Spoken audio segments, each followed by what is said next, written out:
মুসলমানের চলাফেরা দেখলে মনে হচ্ছে আওয়ারা, এদের আল্লাহও নাই আখিরাতও নাই। ওটাকে মিথ্যা বলা হচ্ছে। কবরের পর কিছুই হবে না, হাসরের ময়দান বলে কিছু নাই।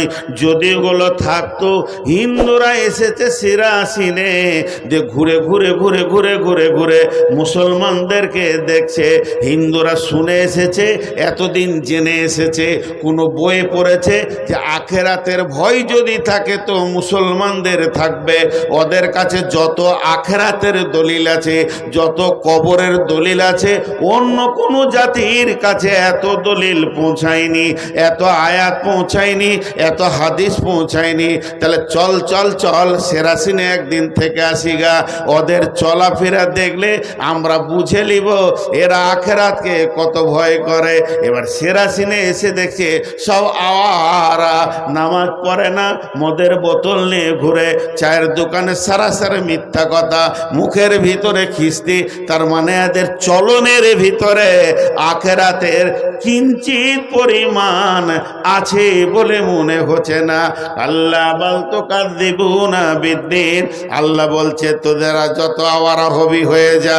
ওয়া ইন্না আলাইকুম লাহাফিজিন কিরামান কাতিবিন, তোরা আমার অধীনস্থে বাস করছিস, আমার বর্ডারে তোরা বাইরে যেতে পারবি না, তোরা আমার হেফাজতের মধ্যে আছিস। আর আমি তোদের পেছনে সম্মানীয় লিখককে লাগিয়ে দিয়েছি। ওই মেশিন চালু আছে। যেদিন তুই জন্ম নিয়ে পৃথিবীতে এলে সেই দিন আমার কলম চালু হয়ে গেছে। ওই কলমটা চলতে আছে। কতদিন চলবে, কতদিন চলবে? যেদিন আজরাইল তোর নিঃশ্বাসটা বন্ধ করবে, আমার কলম সেদিন বন্ধ হবে। কিরামান কাতিবিন, হতে পারে তুই ক্লান্ত হয়ে গেছিস, গাছের নিচে শুয়ে আরাম করছিস, তবু আমার কলম চলছে। তুই রাত জেগেছিস, ফজরের পর ঘুমাচ্ছিস, তবু আমার কলম চলছে। আমার কলম কোনো সময় থকবে না, বিরতি হবে না, সে থামবে না। সেই কলমে দুইটা কালি বের হচ্ছে। একটা কালি হলো সবুজ, যখন তুই ভালো কাজ করবি তখন সবুজ কালি বের হবে, আর যখন তুই গুনাহ করবি তখন লাল কালি বের হবে। আর ওই ফিতেটা চলতে থাকবে, চলতে থাকবে। যেদিন তুই হাসরের মাঠে আসবি, তোর রিপোর্টটা তোর হাতে ধরিয়ে দেব।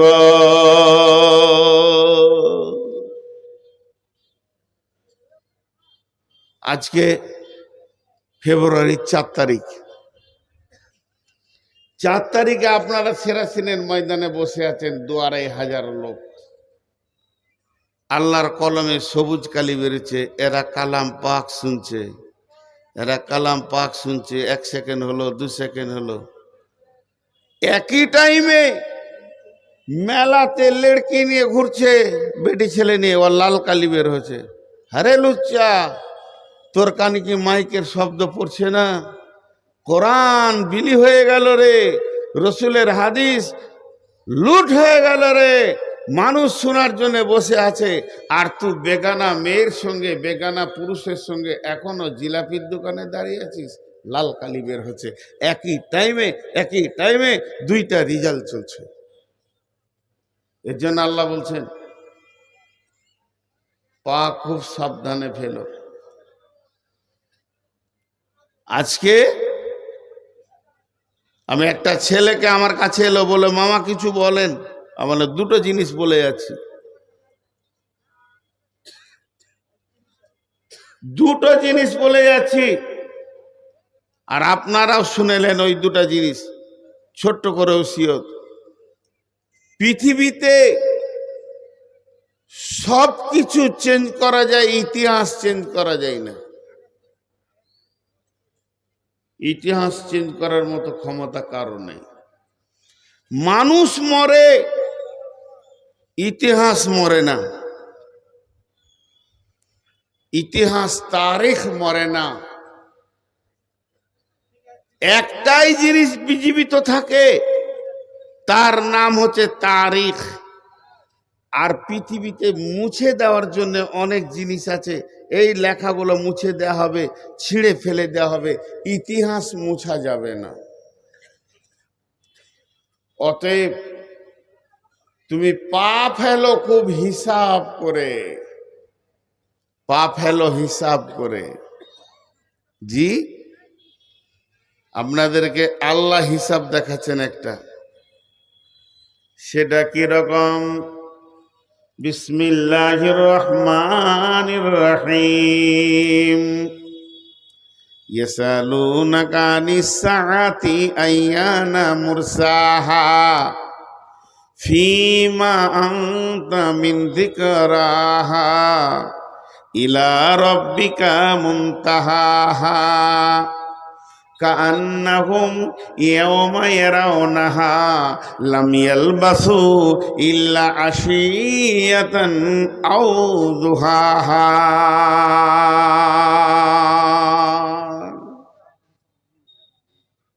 আল্লাহর রাস্তে 1 মিনিট ধ্যান দেন। এই আয়াত কটা? 1 মিনিট ধ্যান দেন। হিসাব কাকে বলে বুঝেলেন? হিসাব কাকে বলে বুঝেলেন? 1 মিনিট ধ্যান দেন। আল্লাহ বলছেন, হে পৃথিবীর মানুষ, ইয়াসালুনাকা আনিস সাআতি আইয়ানা মুরসাহা, নবী হে, তোমাকে ওরা প্রশ্ন করেছে কিয়ামত কখন হবে। ফীমা আনতা মিন যিকরাহা, হে নবী এ ব্যাপারে তোমার কি জানা আছে? ইলা রাব্বিকা মুনতাহাহা, এই কিয়ামত কবে হবে এই ব্যাপারটা তোমার রবের কাছে সংরক্ষণ রয়েছে। অতএব তুমি কিছুই বলতে পারবে না। তবে যারা জিজ্ঞেস করছে ওই লোকদেরকে বলে দাও, সেরাসিনের লোকদেরকে বলে দাও, ঝাড়খণ্ডের লোকদেরকে বলে দাও, বাঙালের লোককে বলো, বর্ধমানের লোককে বলো, যেদিন তোমাকে কিয়ামতের মাঠে দাঁড় করানো হবে আর আমার আল্লাহ বলবে, বান্দা তুমি এলে, কতদিনের রাস্তা এলে, একবার তুমি হিসাবটা দাও। তো ওই বান্দা আল্লাহকে বলবে, কান্নাহুম ইয়াওমা ইয়ারাউনাহা লাম ইয়ালবাসু ইল্লা আশিয়াতান আও দুহাহা।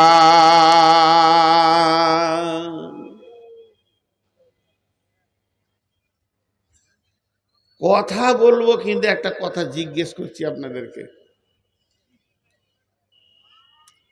আখিরটা সবাই জানে, শেষটা সবাই জানতে চাই। এখানে হিসাব চলছে। আরে ছাড়ো হিসাব, থাকলো কত এটা বলো। খরচা বাদে থাকলো কত এটা বলো। 20 লাখ হয়েছে এটা শুনবো না, তোমার খরচা বাদে থাকলো কত বলো। এটার নাম হিসাব। ছেলেকে বলছেন, বাবা হাট বাজার করে নিয়ে এলাম, 7,000 টাকা নিয়ে গেছিলাম, দেখ তোরে কত আর রয়েছে। কতটা রয়েছে এইটার ওপরে মানুষ গুরুত্ব দেয়, কতটা খরচা হয়ে গেছে ওটার গুরুত্ব অত দেয় না। আরে থাকলো কতটা বলো। মসজিদের হিসাব চলছে, থাকলো কত বলো। বছর শেষে থাকলো কত বলো। আমাদের আল্লাহ একটা ব্রেন দিয়েছে, সুস্থ মগজ দিয়েছে, কত খরচা করলাম এই দেহটাকে, এটা দেখার দরকার নাই। আর কটা দিন আছে বলেন? আর কটা দিন আছে? আমার আর কটা দিন এই পৃথিবীতে আছে, এই হিসাবটা কে বলতে পারবে? কেউ পারবে না। জি, কেউ পারবে না। একজনা বড় ইসলামী চিন্তাবিদ বলছেন, আল্লাহ দেন একসঙ্গে, লেন কিস্তিতে, দেন একসঙ্গে, লেন কিস্তিতে। হাজি ভাই, আপনারা একবার মুখ খুলে বলেন, আমি যদি কাউকে 10 লাখ টাকা একসাথে দিই, যা বিজনেস করে খাগা, ব্যবসা করগা, মাসে তুই আমাকে 5,000 করে দিস, কত বড় নিয়ামত। ও কত খুশি হবে যে এত বড় উপকার আমার বাপও করেনি। 10 লাখ টাকা একসঙ্গে দিচ্ছে আর মাসে 5,000 করে দিচ্ছে, খুশি হবে। তা আল্লাহ দেন একসঙ্গে, লেন কিস্তিতে। কিরকম? মায়ের পেটে যখন বডিটা তৈরি হয়, মাথার চুল থেকে পা পর্যন্ত কোনো পাঁচটা বাকি থাকে না, একসঙ্গে আল্লাহ দান করেন। আর সব বডিটা নিয়ে আমি দুনিয়াতে চলে আসলাম। এই বডিটা আল্লাহর দেওয়া, এইটাকে নিয়ে আমি পৃথিবীতে খরচা করতে শুরু করেছি। কত বছর করলাম? আল্লাহর দেওয়া বডিটা 54 বছর ব্যবহার করছি এখন আমি। এরপরে আল্লাহ কিস্তি শুরু করেছে, চোখ দুটি নিয়ে নিয়েছে, খালি চোখে কোরআন দেখতে পারি না, চশমা নিয়ে নিয়েছি। এবার আমি আগাতে শুরু করেছি।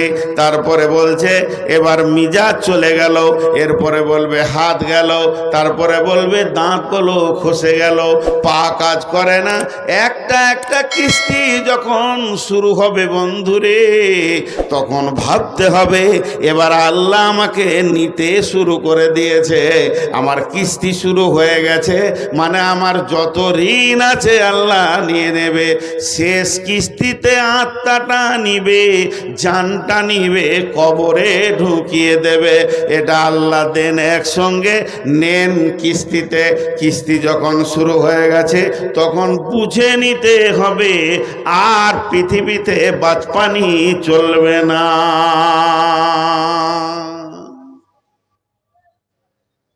আর চলবে না। সেরাসিনের লোক আমাকে জিজ্ঞেস করছে কোথা থেকে এলেন জি? আমার বাড়ি সেরাসিন থেকে 600 কিলোমিটার রাস্তা, 200 নাহলে 190, আজকে 600 কিলোমিটার গাড়ি চেপেছি। কাটিহারে জালসা ছিল আমার, কাটিহার শোকাসন ইসলামপুর। রাতে নেমে রাতে এইদিকে বাড়ি গেছি। বাড়ি গিয়ে বাড়িতে বসিনি, কাগজপাতি নিয়ে ব্লকে গেছি। ব্লকে যে একটা বাজছে, তারপরে ঘরে এসে জোহরাসুর পড়েছি, দুটি ভাত নিয়ে আবার এসে এখানে হাজির হলাম। রাতে এই ফারাক্কার ব্রিজ দিয়ে পেরিয়ে গেছি, আবার ঘুরে আসলাম। আমাকে জিজ্ঞেস করছে আপনি বাড়ি থেকে ডাইরেক্ট আসছেন? জি।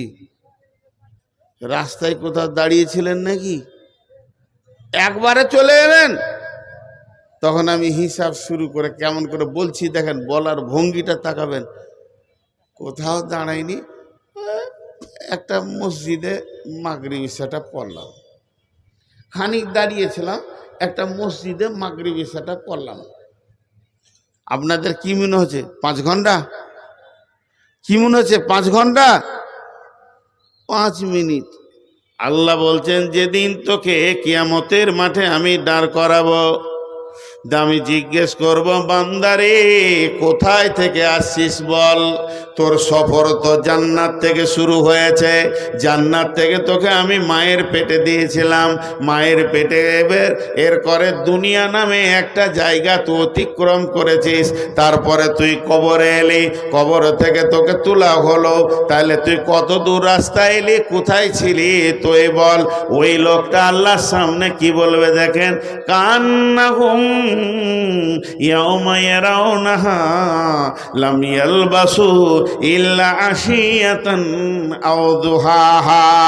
হে আমার রব, ওরে আমার আল্লাহ, আমি এত লম্বা সফর করেছি জান্নাতুল ফিরদাউস আলামে আরওয়া থেকে মায়ের পেটের ভিতর দিয়ে, তারপরে দুনিয়া নামে একটা জায়গা অতিক্রম করে আয়ের পরে কবরের ভিতর দিয়ে তোমার কাছে হাসরের ময়দানে এলাম। আমি কোথাও দাঁড়াইনি, কোথাও সময় দিইনি। আমি একটু জায়গায় মনে হচ্ছে পরিষ্কার লয়, মনে হচ্ছে আমি দাঁড়িয়েছিলাম একটা সকাল কিংবা একটা সন্ধ্যা। ইল্লা আশিয়াতান আও দুহাহা।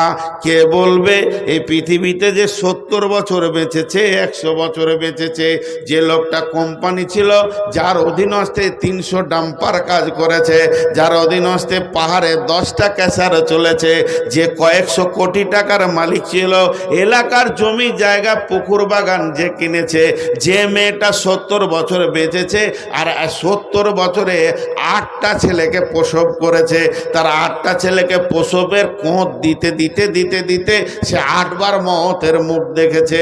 ওই মেয়েটি বলবে আমি সামান্য একটা সকাল বা একটা সন্ধ্যা কোনো জায়গায় দাঁড়িয়েছিলাম। আল্লাহ বলবে তোর হিসাব মিলছে না। 70 বছর কাটিয়েছিস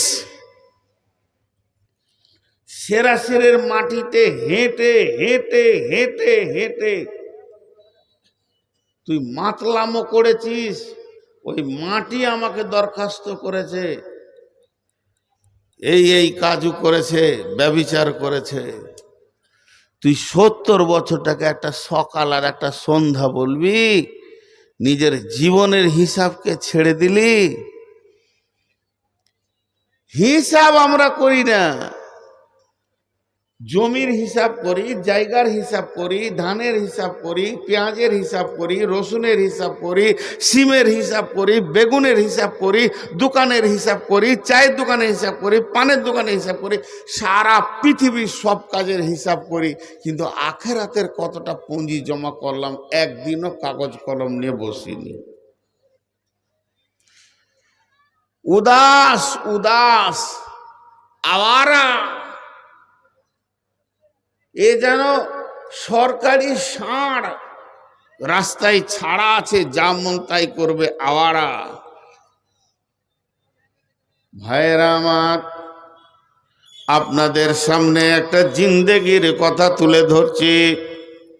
লোকটিকে, লোকটির নাম হলো ফারুকে আজম, ওমর ফারুক। এই লোকটি কত দামি, কত দামি। হজরতে ওমর যে রাস্তায় হেঁটে যেতেন, ওই রাস্তায় শয়তান হাঁটতে না। হজরতে ওমর এই রাস্তায় হাঁটছে, শয়তান যদি দেখে নিয়েছে ওমর আসতে, তো রাস্তা চেঞ্জ করে নিয়েছে। লোকটা কত দামি। হজরত উমরের নাম উমর বিন খাত্তাব। আল্লাহর রসুল উমরের নাম দিলেন ফারুক। ফারুক মানে হক আর বাতিলকে ফারাক করেছে, তাই হলো সে উমর ফারুক। লোকটা কত বড় দামি বন্ধুরে, ইনি হলেন মুসলিম জাহানের দ্বিতীয় খলিফা। একদিন উমর যখন খলিফা হয়ে গেছে, সে খলিফাতে পেয়ে গেছে। খলিফা হওয়ার পর সঙ্গী সাথীদেরকে নিয়ে মরুভূমির রাস্তাতে চলছে। চলতে চলতে নিজের বাচপানি কথা মনে পড়ে গেছে। নিজের বাচপানির কথা মনে পড়ে গিয়ে সাথীদেরকে শোনাচ্ছে, ও আমার সাথীরা শোনো, ও রসুলের উম্মতেরা শোনো, ও লাল গোলামের শোনো, এই ময়দান দিয়ে আজকে আমি খলিফা হিসেবে হাঁটছি, বাদশাহ হিসেবে হাঁটছি। আমি উটের ওপরে সওয়ার হয়ে যাচ্ছি। একদিন আমার আব্বা আমাকে উট কিনে দিয়ে এই ময়দানে দিয়েছিল, যা তু উট চড়িয়ে এলিয়ে আসগা। আমি ওমর একটা উটের রাখাল ছিলাম, এই ময়দানে উট চড়াতে এসেছিলাম। তাইলে একদিনকার ঘটনা শোনো।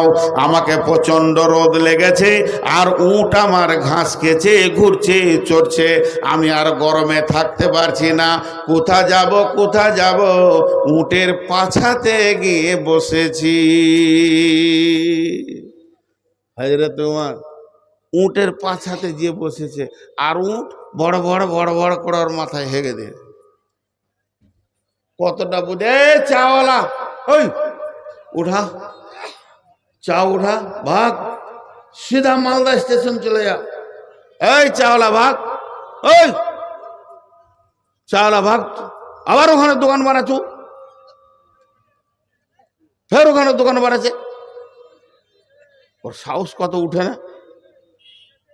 ভাগ, বারহারা চলে যা, তোকে খুঁজছে স্টেশন।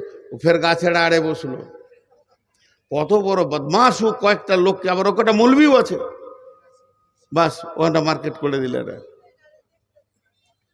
সুবহান আল্লাহ। এক মাতাল রাস্তায় হাঁটছে, বুঝছেন, টলছে।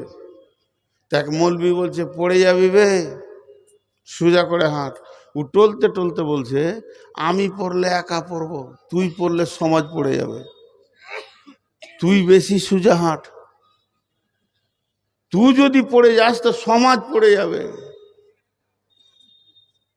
মৌলবি যদি বেলাইনে যায়, ওকে সোজা কে করে? আমার মতো বদমাস পড়বো পৃথিবীতে আর নাই আর কি। হ্যাঁ, সুবহান আল্লাহ। এরাই আবার সমাজ চালাবে বলছে। আমি বললাম যে আমি রুগী হয়ে গেছি এখন। তো হজরতে উমারের মাথায় উটের গোবর, তো গোবরগুলো ফেলেছে, তাও তো চুলে লেগে আছে। বাড়ি গেছে, ওর বাপের নাম খাত্তাব, খাত্তাবের সামনে গিয়েছে। তো বেটাকে জিজ্ঞেস করে, তোর মাথায় গলা কি রে? ওই উমার, ওই শোন, দেখাই তোর মাথায় গলা কি রে? আব্বাজি খুব গরম লাগছিল তো জায়গা খুঁজে পাইনি, ওই উটের পাছার কাছে বসেছি তো উঠ হেগে দিয়েছে। মারলে গালে দুটা চর। গরু, উটের পাছা কি বসার জায়গা? উটের পাছা কি বসার জায়গা? যে লোকটা উট চড়াতে গিয়ে বাপের কাছে থাপ্পড় খেলো, যে লোকটা উট চড়াতে গিয়ে বাপের কাছে থাপ্পড় খেলো, আর একবার বলছি, যে লোকটা উট চড়াতে গিয়ে বাপের কাছে থাপ্পড় খেলো, ওই লোকটা একটা আঙ্গুলে 18 লক্ষ বর্গমাইলে বাদশাহী করেছেন। সুবহানাল্লাহ। 18 লক্ষ বর্গমাইলে বাদশাহী করেছেন, চারটিখানি কথা নয়। সেই উমার কি কথা বলছেন খালি শুনেন। উমারকে সাহাবীরা আদর করে একটা নাম দিয়েছিলেন, কি নাম? মাওফাকুল ওয়াহি। এটা সাহাবীরা কখনো কখনো ডাকতেন মাওফাকুল ওয়াহি। কেন? উমারের সাথে আল্লাহ এত মহব্বত, উমারের জবান আল্লাহ এত পছন্দ করেন। উমারের জবানকে কেন্দ্র করে কোরআনে কয়েকটা আয়াত নাজিল হয়েছে। কেউ বলেছে 21 খানা আয়াত, কেউ বলেছে 6 খানা। তার মধ্যে আপনাদেরকে 1-2টা শোনাই। হযরত উমার বসে আছেন মসজিদে নববীতে, আর নবীজির ঘরে সাহাবীরা ঢুকছে বেরোচ্ছে, ঢুকছে বেরোচ্ছে। কোনো যেন ইতস্ততা নাই, কোনো রকম যেন লজ্জা শরম নাই। উমার মসজিদে বসে বসে বিড়বিড় বিড়বিড় করে বকছে আর বলছে, আল্লাহ তুমি আয়াত নাজিল করে দাও, পর্দাটাকে ফরজ করে দাও। পর্দা যদি ফরজ না হয় তাহলে রসুলের ঘরে পবিত্র রসুলের বিবিরা রয়েছে, আর সাহাবীরা ঢোকা বাড়া করছে। এটা আমাকে বড় খারাপ লাগছে। মুমিন মেয়েদের জন্য পর্দা তুমি আয়াত নাজিল করে দাও, যাতে করে পর্দাটা চালু হয়ে যায়, তাহলে রসুলের ঘরে ঢোকাটা অন্তত বন্ধ হবে। উমার মনের আকাঙ্ক্ষাটা আল্লাহকে বললেন, আর জিবরাইল আমিন চলে এলেন রসুলের কাছে, পর্দার আয়াত নাজিল করে চলে গেলেন। কত উমারের জওয়ানের আল্লাহ কত তাসির দিয়েছিলেন। আর একটা আপনাদেরকে শোনাই, লোকটার খালি কোয়ালিটি শুনেন, তারপরে জীবনের হিসাবটা বলবো। কোয়ালিটিটা আগে শুনেন, আজকে তো হিসাব শোনাবো বলেছি।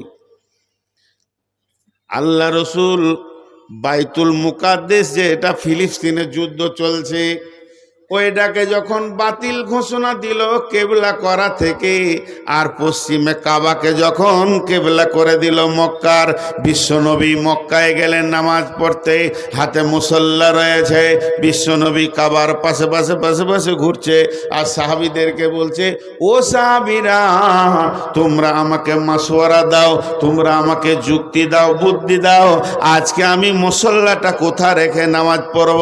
যেহেতু এটা কাবা শরীফ, কাবার উত্তর থেকে দক্ষিণ মুখে নামাজ হবে, দক্ষিণ থেকে উত্তর মুখে নামাজ হবে, পূব থেকে পশ্চিম মুখে হবে, পশ্চিম থেকে পূর্ব মুখে হবে, কাবার যেদিকেই দাঁড়াবে নামাজ হবে। তাহলে আমি আজকে কোথা দাঁড়াবো? প্রথম কোন জায়গায় স্টার্ট করব, চালু করব, আমি কোন জায়গাতে বলো? যার যেমন বুদ্ধি ছিল রসুলকে পরামর্শ দিল। কেউ বলে এখানে করেন, কেউ বলছে আপনার মন যেখানে যাবে করেন। এইভাবে আবু বকর একটা বলল, সমস্ত সাহাবীর বলা হয়ে গেল। নবীজি বলেন, উমর রে আজকের দিনে তুমি কি বলছো একটা বলো। উমর বললেন, ইয়া রাসূলুল্লাহ আমাকে বলতে সময় লাগবে, তাহলে আমি বলতে শুরু করছি, শুনেন। এটা হলো কাবা শরীফ, কাবার পূর্ব দিকে রয়েছে আল্লাহর ঘরের দরজা, যে দরজা ধরে বিশ্ববাসী কাঁদবে। মুলতাজিম রয়েছে কাবার পূর্ব দিকে। শুধু তাই নয়, হাজরে আসওয়াদের 500টা কাবার পূর্ব দক্ষিণ কোণে রয়েছে। এইটুকু শুধু নয়, আল্লাহ কত ভালোবাসে, পূব দিকটা মাকাম ইব্রাহিম রয়েছে। ইব্রাহিমকে যে জায়গাটা দিয়েছে, আপনার বংশের আপনার দাদাকে যে জায়গাটা কাবাতে দিয়ে হয়েছে, গোটা হারাম শরীফ আল্লাহর মালিকানায়, তার ভিতরে আল্লাহ ইব্রাহিমকে একটা জায়গা দিয়েছে, ওটা কাবার পূর্ব দিকে রয়েছে। আপনার ইব্রাহিমের পদচিহ্ন কাবার পূর্ব দিকে রয়েছে, জমজমের কূপটা কাবার পূর্ব দিকে রয়েছে, সাফা মারোয়া কাবার পূর্ব দিকে রয়েছে। আল্লাহ এতগুলি নিয়ামতকে কাবার পূর্ব দিকে রেখেছে। আমি উমারের মত, এটা আপনার দাদার বংশের জায়গা, ইব্রাহিমের জায়গা, মুসল্লাটা এই ইব্রাহিমের জায়গাতেই রেখে আপনার বংশের স্মৃতিটাকে রাখার জন্যে এইখানেই রেখে নামাজ শুরু করে দেন। যখনই এই কথা হযরত উমর বলেছেন, জিবরাইল আমিন এসে নবীকে বলছেন, উমরের কথাটাই আল্লাহ কবুল করেছেন, যে কোরআনের আয়াত নাজিল হয়ে গেল, ওয়াত্তাখাযু মিন মাকামি ইব্রাহিম মুসাল্লা। হে নবী, ওই উমর যেটা বলেছে ওখানেই তুমি মুসল্লাটা রাখো, আল্লাহ রাজি হয়েছে। এবার লোকটা বলেন কত দামি, আমি অন্য কিছু বলতে চাইছি না, লোকটা বলেন কত দামি। আপনারা মনে মনে ভাবেন, আমাকে বলতে হবে না। এই লোকটার আল্লাহ রসুল কি ডিগ্রি দিয়েছিলেন? আল্লাহ রসুল কি সার্টিফিকেট দিয়েছেন উমরকে? সুবহানাল্লাহ। লাউ কানা বাদি নবিয়ান কানা লাহু উমার, আমার পরে যদি কেউ নবী হতো, ওই নবীটা হযরতে উমর হতো।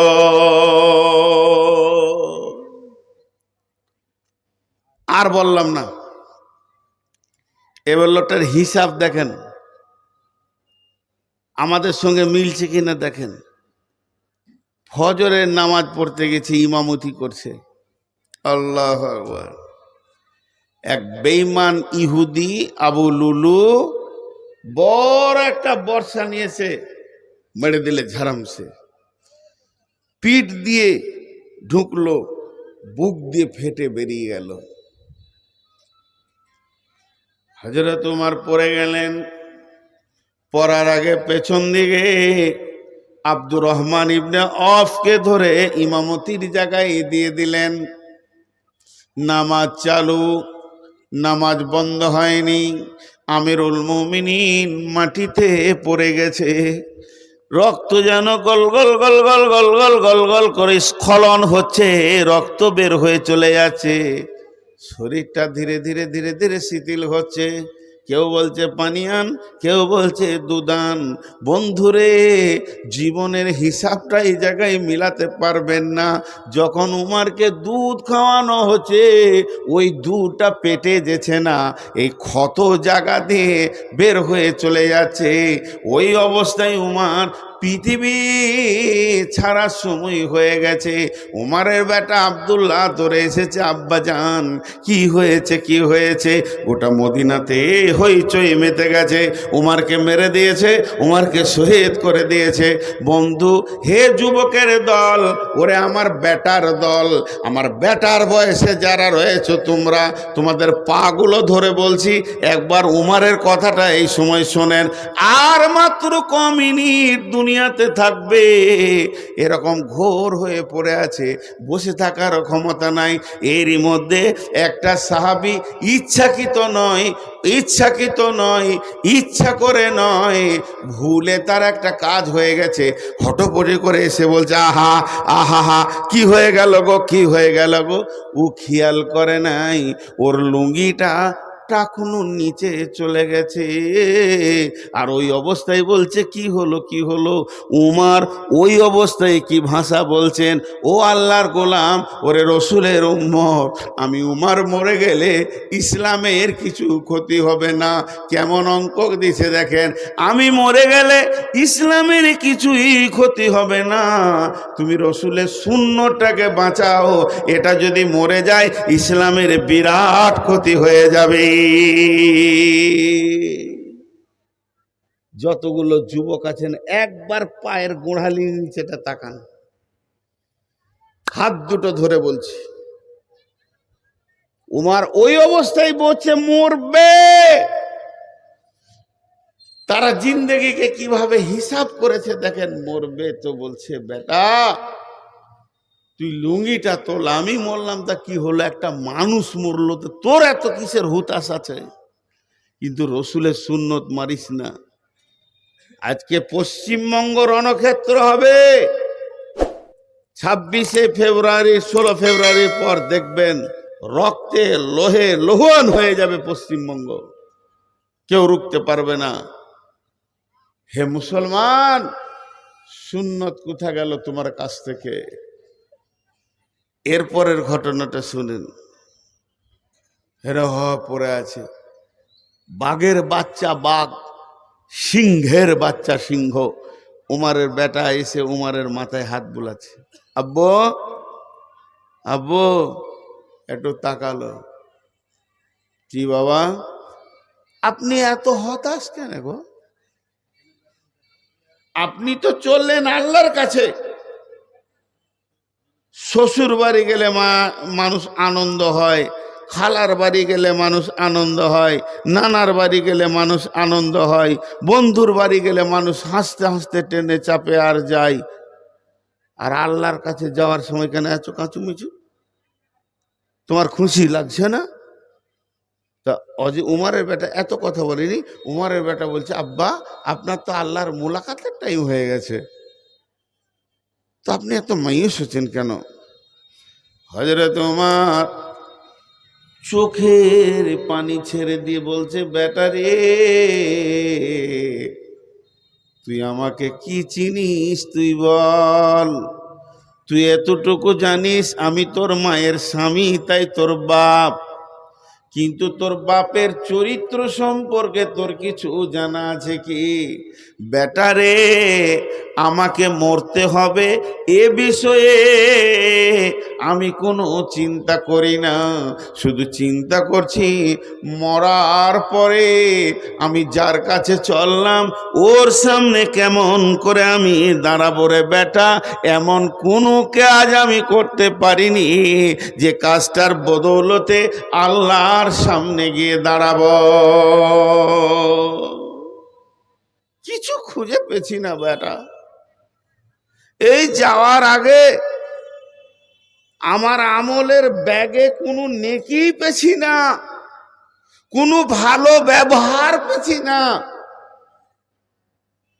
যে আমি আল্লাহর সামনে ওই নিয়ে দাঁড়াবো। এই ভয়ে আমি মাইয়ুস হচ্ছি। বেটা শোন, তোকে একটা কথা বলছি, তুই শোন। তুই আম্মা জান আয়েশার বাড়ি যা, বাড়িতে যাওয়ার পর সালাম দিবি। আম্মা জান আয়েশা পর্দায় আসবে, আম্মা জান আয়েশাকে তুই বলবি আব্বা আপনার কাছে পাঠালো আর আপনাকে সালাম দিয়েছে, আপনার কাছে একটা আরজি রেখেছে। আমার আব্বা চায় সে তার দুই বন্ধুর সঙ্গে কিয়ামত পর্যন্ত এই মাটিতে শুয়ে থাকবে এক জায়গাতে। তার মানে ওই ঘরটা হলো আম্মা জান আয়েশার, ওই রুমটা হলো আম্মা জান আয়েশার, যেটা বিশ্বনবী আম্মা জান আয়েশাকে দিয়েছিলেন। সেই হুজরার ভিতরে আল্লাহর নবীকে প্রথম শোয়ানো হয়েছে, ওটা তো ওর নিজের স্বামী। তারপরে আবু বকর শুয়েছে, এটা তো আয়েশার বাপ, ঠিক আছে, কিন্তু আমি তো তার কেউ নয়। তবে জিজ্ঞেস করবি ওই পাশে কি আমাকে থাকার জায়গা দেবে নাকি? আম্মা জান আয়েশা একটু ভেবে বললেন, রে উমারের বেটা আব্দুল্লাহ, তোমার আব্বার ইসলামে অনেক ত্যাগ আছে, অনেক কোরবানি আছে, অতএব ওকে এখানে শোয়ার হক আছে। তোমার আব্বাকে গিয়ে বলে দাও গা। ফিরে এসে বলছে, আব্বা আলহামদুলিল্লাহ পড়েন, আপনি যে প্রস্তাবটা দিয়েছিলেন এটা প্রত্যাখ্যান করা হয়নি, বরং কবুল করে নিয়েছেন। আপনার শোয়ার জায়গা হলো নবী আর আবু বকর, আপনার দুই বন্ধুর পাশে থাকবে। হাজি ভাই একটু ভেবেছি নিজের জীবন দিয়ে, অঙ্ক আমরা করি, আমাদের কলম চলছে আর গাদা গাদা গাদা গাদা খাতা শেষ হয়ে গেছে। আমাদের কলম বন্ধ নাই, আমাদের অঙ্ক বন্ধ নাই। আমাদের অঙ্ক কেমন চলে? চায়ের দোকানে বসে গেছি, লোকের ভুল দেখছি খালি। ও আর কি ছিল? চোর, লুটে ফুটে করলো। ও তো মাতাল, ও সুদারু, ও সুদ খায়, ও জো খেলে, ও লুচ্চা।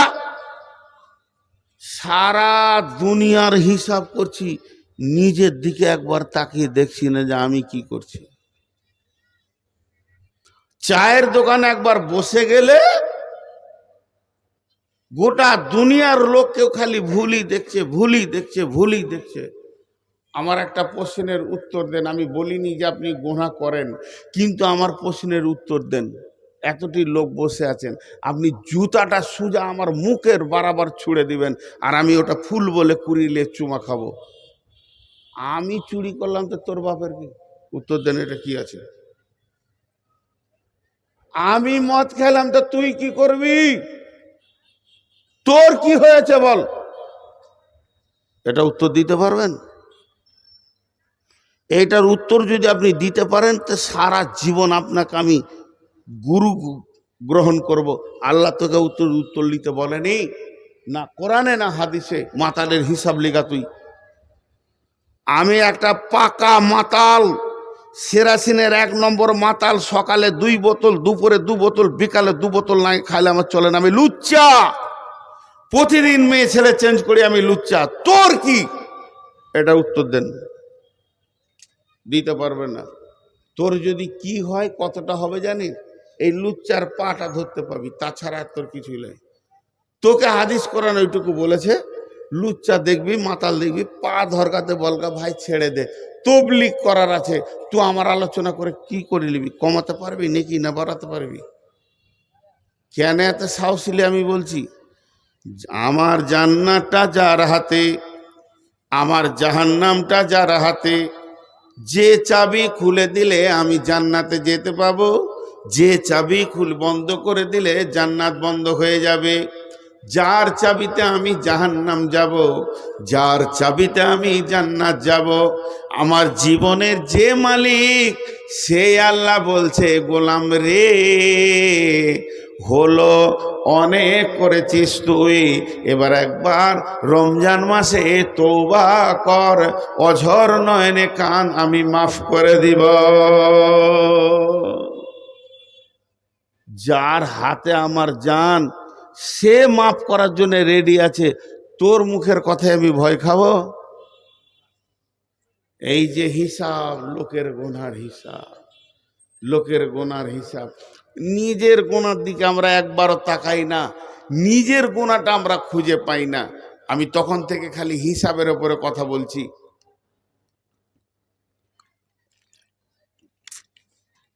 আল্লাহর রাস্তা দিচ্ছি। আর একটা সাহাবীর ঘটনা আপনাদের সামনে বলবো, ফের ওই আয়াতে যাই। বিসমিল্লাহির রহমানির রহিম। والسماء والطارق وما أدراك ما الطارق النجم الثاقب إن كل نفس لما عليها حافظ فلينظر الإنسان مما خلق خلق من ماء دافق। আমি এক ধার থেকে তর্জমা করছি না, শুধু সার অংশটা ধরিয়ে দিচ্ছি। আল্লাহ নক্ষত্রের তারার কসম করছে। আর কোন তারা? প্রজ্বলিত তারা। তুমি জানো কি সেই জিনিসটা কি? তরেকটাকে আন্নাজমু সাকিব, ওইটা এমন একটা জিনিস উজ্জ্বল তারা, সে রাতে আসে রাতে চলে যায়। গোটা সৌরজগতে কোটি কোটি তারা আছে, তারা রাতে আসে রাতে চলে যায়। সূর্য ওঠার সময় তাদেরকে আর দেখা যায় না। এতগুলো কথা বলার পর আল্লাহ বলছেন ইন কুল্লু নাফসিন লাম্মা আলাইহা হাফিজ। এটা আবার মানুষের কথা বলতে লাগলো কেন? আল্লাহ তো চলে গেছিল আসমানের ওপরে, তিনি আসমানের কথা বললেন, তিনি গ্যালাক্সির কথা বললেন, তিনি তারা কথা বললেন, তিনি ছায়াপথের কথা বললেন, তিনি ব্ল্যাক হোলের কথা বললেন। এতগুলো কথা বলার পর হঠাৎ মানুষের কথা কেন বলতে লাগলেন? হাজি ভাই, পৃথিবীতে মানুষ আছে 850 কোটি। আর একবার, পৃথিবীতে এখন মানুষ আছে 850 কোটি। আর একবার বলছি, পৃথিবীতে মানুষ আছে 850 কোটি। আর আসমানে তারা আছে কত কোটি? কোটি কোটি কোটি কোটি কোটি কোটি কোটি, তার কোনো হিসাব নেই। শুধু গ্যালাক্সির ভিতরে আছে 15 কোটি। আর পৃথিবীটা কত বড়? এই পৃথিবীর 13 লক্ষ পৃথিবী লাগবে তবে সূর্য হবে। আর একটা সূর্য কত বড়? ওই রকম 2 কোটি 5 কোটি সূর্য লাগবে তবে একটা তারা হবে, জুলজুল করছে।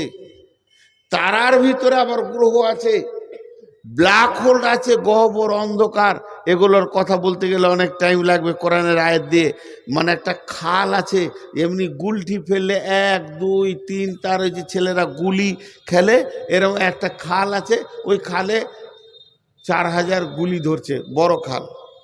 তা বলছে এমন খাল সৌরজগতে আছে যে ওই রকম তারা 200-400 কোটিকে খেলবে ও, লে মজা। আর একটা ঝড় সাইক্লোন চলছে, ওপরে পা পা পা পা পা পা পা পা পা পা করে ঘুরছে। ও ঘন্টায় 40,000 কিলোমিটার চলছে, 40,000 কিলোমিটার। ওই সাইক্লোনটা পৃথিবীতে আসতে হবে না, খালি একটু টার্চ যদি রেখে যায়, গোটা পৃথিবীটা আটার মতো গুঁড়া হবে, আটার মতো। ও পা পা পা করে ঘুরছে, আল্লাহকে ঘোরাচ্ছে, ওপরেই ঘোরাচ্ছে। এর সঙ্গে টাচ করেনি, করে দিলে মানুষ তো দূরের কথাই, পাহাড়গুলো আটা হয়ে যাবে। ঘন্টায় 40 কিলোমিটার গতিতে ঘুরছে। এত কথা আল্লাহ বললেন কেন? আল্লাহ বলতে চাইছেন মানুষ রে, তুই তো একটা 3.5 হাত মানুষ, তোর খুব বেশি যদি হাইট হয় 5 ফুট 6 ফুট, খুব যদি বেশি ওজন হয় 1 কুইন্টাল বা 1.5 কুইন্টাল, এত ছোট মানুষ। কিন্তু দেখ, সূর্য নিজের পথে চলছে, ওকে আমি যে পথ দিয়েছি সেই পথে চলছে। চাঁদকে আমি যে পথ দিয়েছি সেই পথে চলছে। তারাগুলোকে যে পথ দিয়েছি সেই পথে চলছে।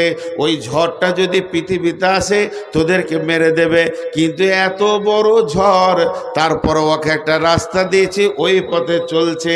এই রকম কোটি কোটি বিলিয়ন মিলিয়ন গুণ বড় নক্ষত্রগুলো নিজের পথে চলছে, কেউ কখনো পথ হারা হয়ে যায় না।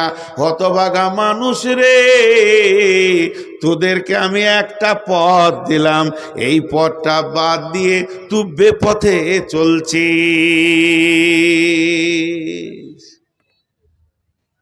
এত বড় সূর্য, পৃথিবীর 13 লক্ষ গুণ বড় সূর্য, সেও আমার দিয়া পথে চলছে, চাঁদ আমার দিয়া পথে চলছে।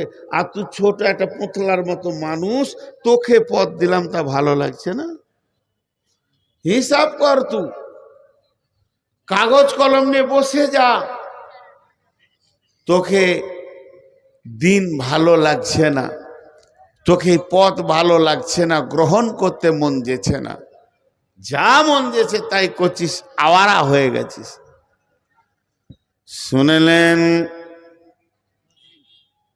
আপনি ভাবিয়েন না আল্লাহ নবী মক্কায় এলেন আর মদিনায় এলেন, আর সাহাবীরা এক এক করে এসে আসসালামু আলাইকুম, আশহাদু আল্লা ইলাহা ইল্লাল্লাহ ওয়া আশহাদু আন্না মুহাম্মাদান আবদুহু ওয়া রাসূলুহু, এক এক এক এক এক এক এক এক করে কালেমা পড়ে নিয়েছে।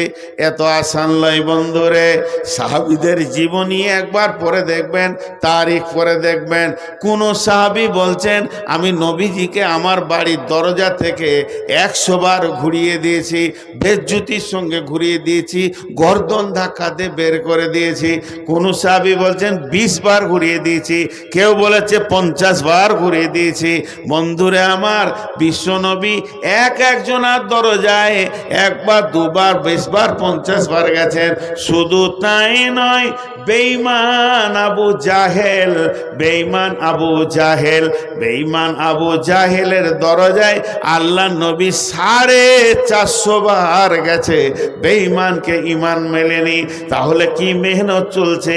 এই সাহাবীদের জীবনীগুলো একটু পড়ে দেখবেন, তারা লোকের হিসাব বাদ দিয়ে নিজের হিসাবে বেশি গুরুত্ব দিতেন।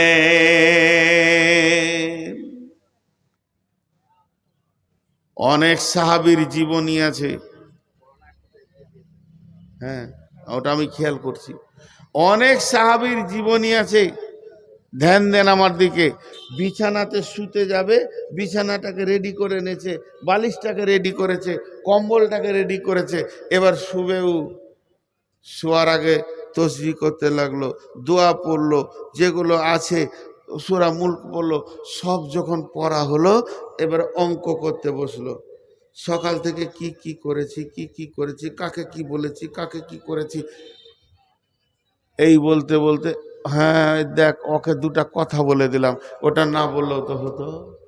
আজকে আমি 5টা শব্দ বেশি বলেছি, এটা না বললেও তো হতো। মাইয়াল ফিজুবিন কাউলিন ইল্লাল্লাহি রাকিবুনাতি, ওইটার লেগে তওবা করতো। কেউ কেউ সলাতুত তওবা পড়তো, কানতো বিছানায়, আল্লাহ তুমি মাফ করে দাও, তারপরে শুতো। তাদের জীবনে কি আর আমাদের জীবনে কি? ভাইয়া, যতটি লোক বসে আছেন আর উঠিয়েন না।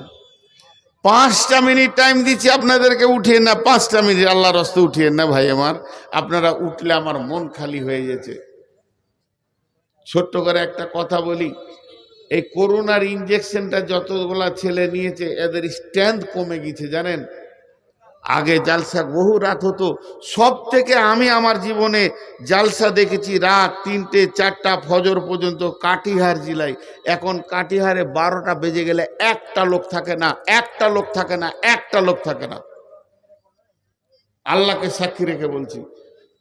তো কমিটিদেরকে ভাবতে হয় 12টা পর্যন্ত। আজকে একটু ছুঁই ছুঁই হয়ে গেছে।